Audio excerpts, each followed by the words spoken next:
गजब सियासत देखने को मिली। दरअसल सहारनपुर में समाजवादी पार्टी के एक स्थानीय नेता के खिलाफ एक पीडीए पाठशाला के दौरान बच्चों को कथित तौर पर राजनीतिक वर्णमाला पढ़ाने के आरोप में एफआईआर दर्ज की गई है। इस पाठशाला में ए for Akhilesh, D for Dimple और ए फॉर मुलायम पढ़ाया जा रहा था और इस वजह से भावनाएं आहत होने के आरोप में सपा नेता के खिलाफ देहात कोतवाली में केस दर्ज कराया गया।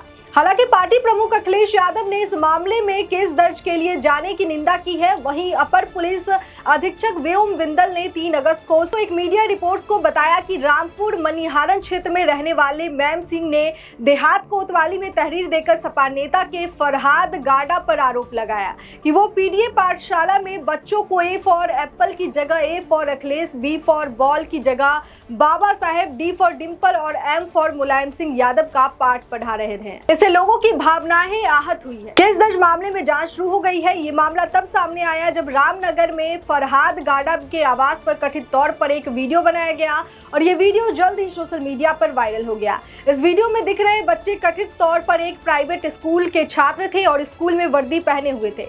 एसीपी सिटी बिंदल ने बताया कि तहरीर के आधार पर फरहाद गाडा के खिलाफ भारतीय न्याय संहिता की धारा 353 2 विभिन्न धार्मिक, जातीय या भाषाई समूहों के बीच शत्रुता, घृणा या दुश्मनी पैदा करने या बढ़ावा देने के इरादे से झूठी जानकारी, अफवाहें या डराने वाली खबरें फैलाने को अनुचित जाति एवं अनुचित जनजाति अधिनियम की धारा के तहत 10 साल या उससे अधिक की सजा वाले अपराध के तहत केस दर्ज करके मामले की जांच की जा रही है।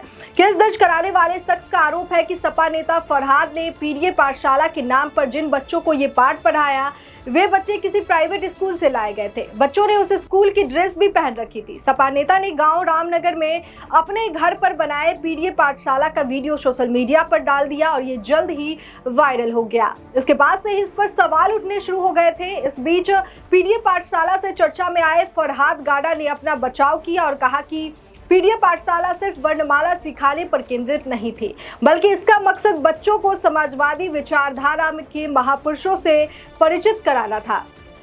उन्होंने जिले भर में इसी तरह के स्कूल स्थापित करने की अपनी योजना की जाहिर की। सपा नेता के खिलाफ एफआईआर पर अखिलेश यादव भड़क गए। उन्होंने एफआईआर को लेकर राज्य सरकार की आलोचना की। इस घटना पर प्रतिक्रिया देते हुए पूर्व मुख्यमंत्री अखिलेश ने सोशल मीडिया प्लेटफॉर्म एक्स पर लिखा, पढ़ाई के लिए तो अंग्रेजों ने भी एफआईआर दर्ज नहीं कराई थी। बीजेपी का शिक्षा विरोधी चेहरा अब जनता के सामने आ गया है। बीजेपी अब हमेशा के लिए जाएगी। निंदनीय इसी तरह एक अन्य मामले में भी एफआईआर दर्ज कराई गई है। कानपुर के बिल्हौर ब्लॉक के साहमपुर गढ़ी गांव में एक सरकारी प्राइमरी स्कूल के बाहर कथित तौर पर अनधिकृत पीडीए पाठशाला चलाने के आरोप में समाजवादी पार्टी की नेता रचना सिंह गौतम के खिलाफ शुक्रवार को एफआईआर दर्ज कराई गई। एफआईआर को लेकर अधिकारियों ने बताया कि बिल्हौर में पीडीए पाठशाला ने आईटी अधिनियम और शिक्षा का अधिकार अधिनियम सहित कई नियमों का उल्लंघन किया। रचना सिंह गौतम ने कथित तौर पर अन्य गांवों में भी इसी तरह के सत्र आयोजित किए थे।